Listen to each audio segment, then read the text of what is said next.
What are you doing to help trace the killer clown? Research, George. Yeah? You have a copy of the clown's yearbook? I have a telephone and lots of contacts.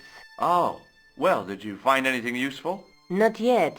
I'm employing my first and most useful weapon. What's that? Patience. Oh, I've heard of that. Isn't it a substitute for decisive thinking? Do you have a boyfriend? Not anymore. There was someone. A guy in my final year, but it didn't work out. Neither did my degree. I'm sorry. I'm not. Tell me more about your family. When I was a little girl, I used to spend the winter with my grandfather and grandma. They were the best times, warm and safe in their tiny cottage. My grandfather rolled cigarettes while grandma made hot chocolate and cakes. One day, he stopped his scrolling. He put the lid back on his tobacco jar and took me in his arms. I laughed and wriggled, but he hushed me to be silent. With his unshaven chin all scratchy in my ear, he told me his secret. What did he say? He said, "I don't smoke, but she likes to think I do." What a weird old man. Don't call my grandfather weird. He was the nicest guy ever. I wish I was back in that cottage instead of this crummy apartment in this noisy city.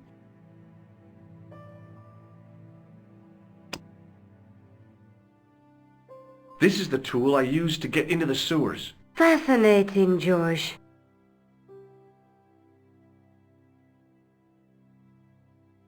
How come you enlarged this photograph of me? Because I noticed the guy behind you, of course. Hey, Nico, shake hands with me. No chance, Buster.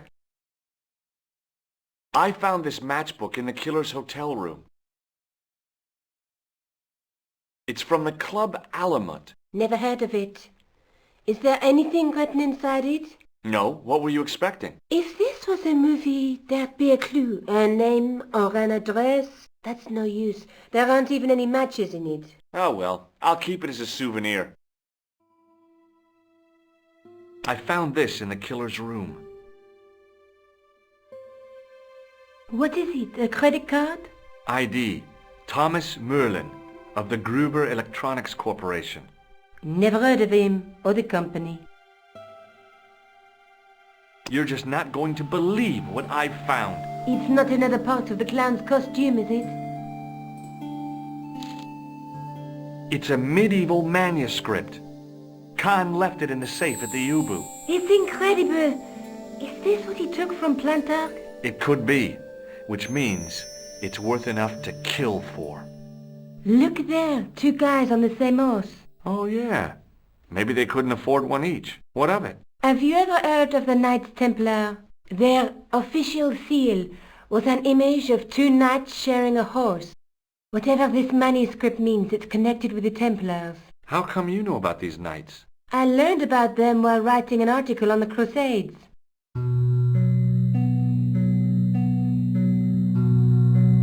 This guy, named Hughes de Payen, arrived one day at the court of King of Jerusalem.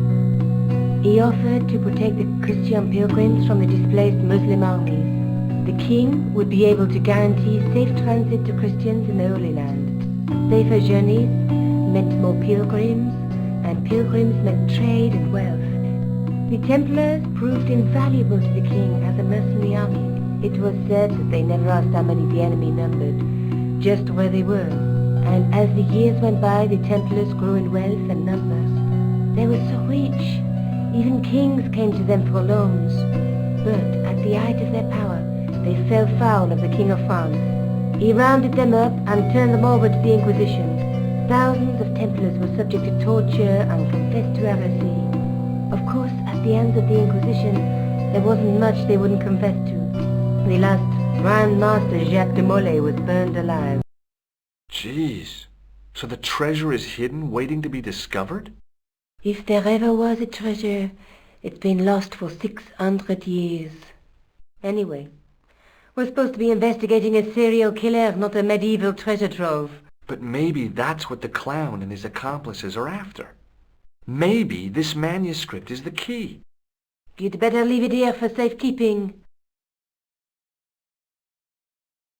Let's take another look at the manuscript.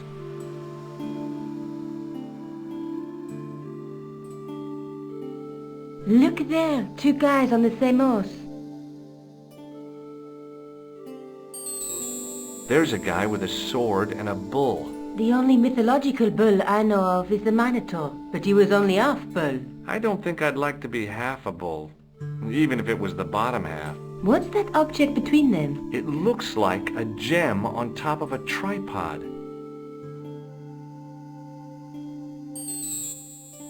A knight with a crystal ball. There's something written on the scroll beside the knight. Yes, but it's written in Latin.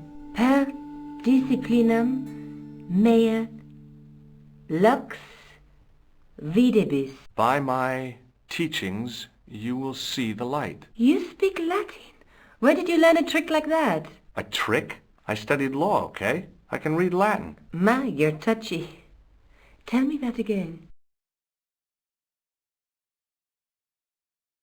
There's a guy working on a loom. He's weaving a carpet or a tapestry. Or a duvet cover. It's a clue to a place, I reckon. Somewhere famed for weaving and ships. Where folk live in barrels? It beats copper boxes.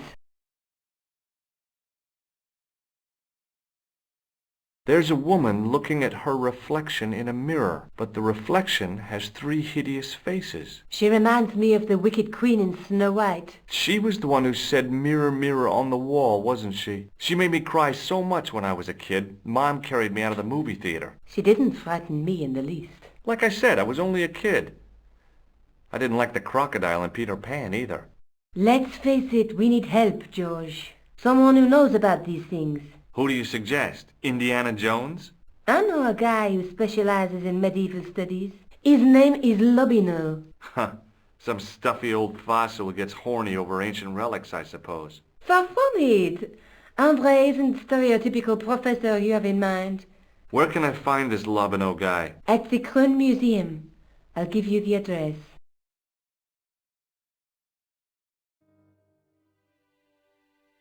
Are you sure you've never heard of Thomas Merlin? Positive. Let's take another look at the manuscript.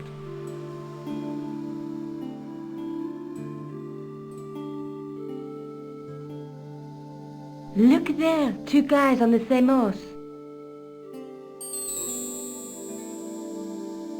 There's a guy. There's a... But the the knight threw between...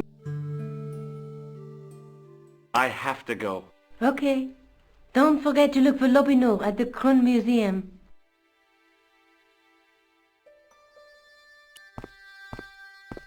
Oh, hi. Hello, my handsome friend. Does this matchbook mean anything to you? No, but I can tell you one thing. There's no such place as the Club à la Moute in Paris. Can you tell me anything about this security pass? I can tell it doesn't belong to you. How come? Give me some credit. If you're an electrician, I'll eat my anti-venomous. You're a remarkably talented lady. See you later. That's right, monsieur, you will.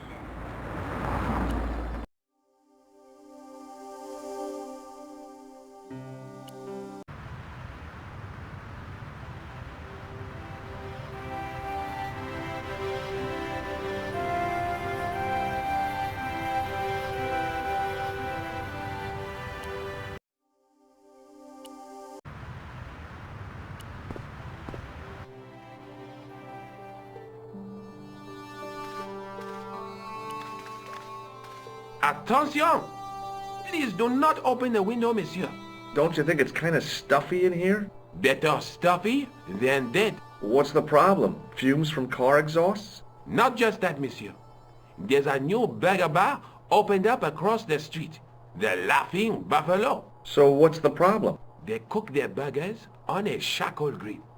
And the fat falls on the open flame. The amount of organic compound and smoke particles released is astounding. Since they opened, local air pollution has doubled. And it stinks like a funeral pyre. That is why I keep the windows closed.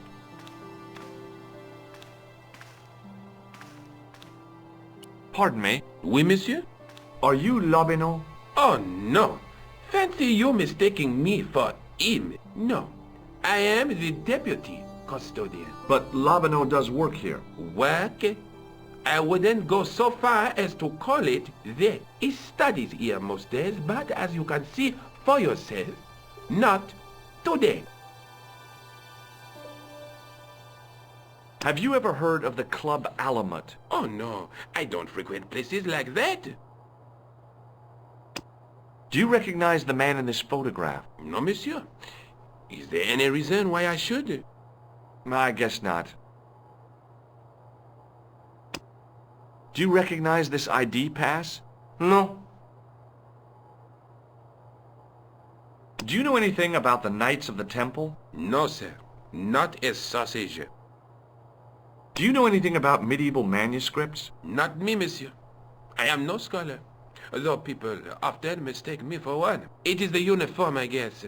They see the clothes. They are impressed. And they ask you to park their cars? They ask me to park the...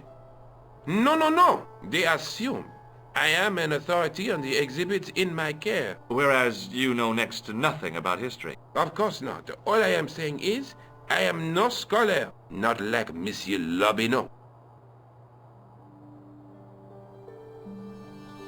Would you like to shake my hand? Not while I'm on duty, monsieur. Thanks for your help.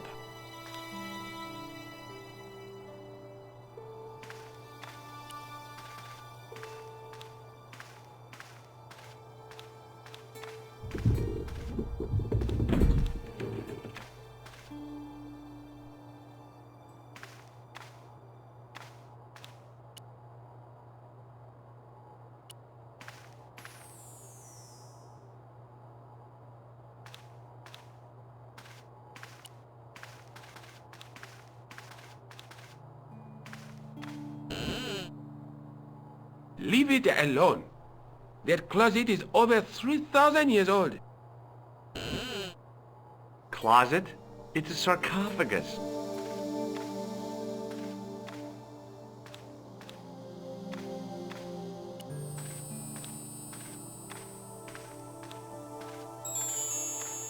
In the case was a spindly tripod, blackened with age and pitted with rust. It was identical to the tripod pictured on the manuscript. A notice identified it as 15th century from Western Ireland. It had been found in Lochmarne at the site of a Knights Templar preceptory. Ireland! What's that? This tripod was found in Ireland. I will have to ask you to keep your voice down. I'm sorry, I was excited.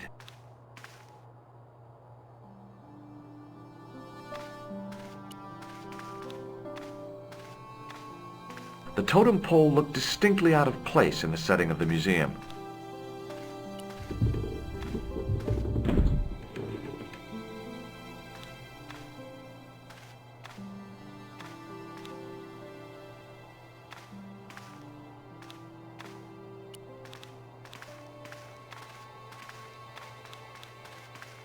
A metal rod attached to the wall was connected to the window.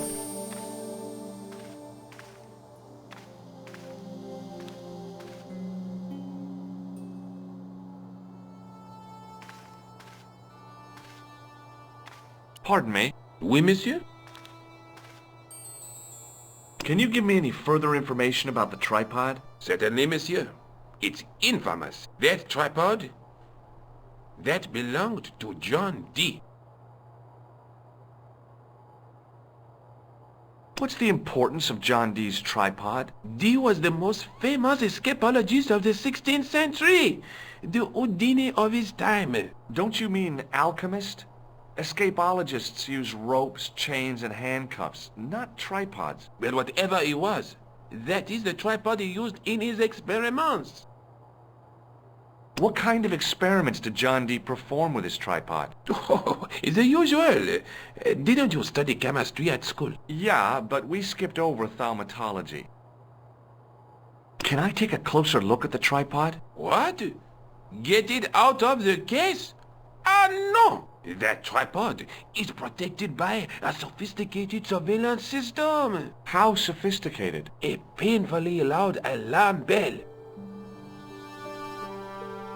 How is the alarm bell triggered?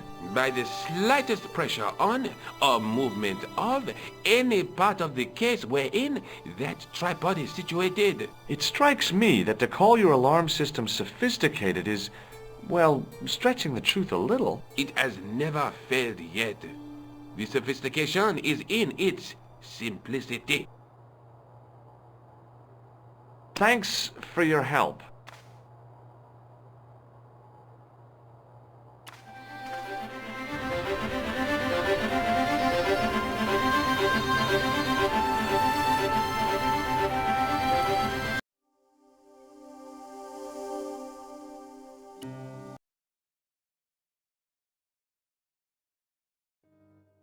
Hi, I've been to the Crew Museum. Did you speak to Lobineau? No, he wasn't there.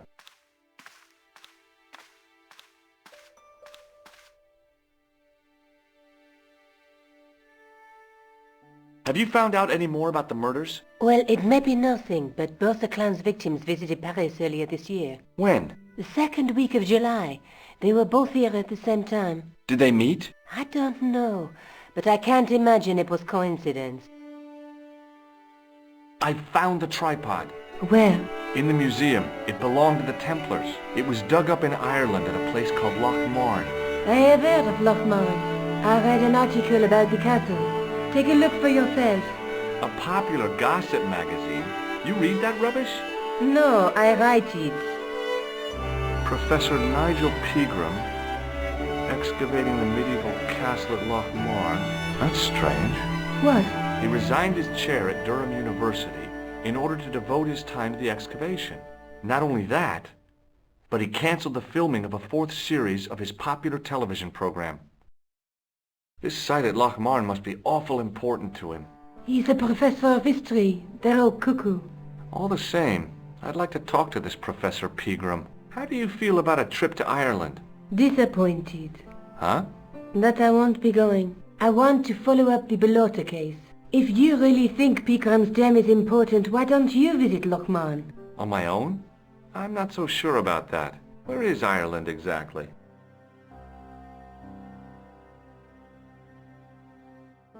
Let's take another look at the manuscript.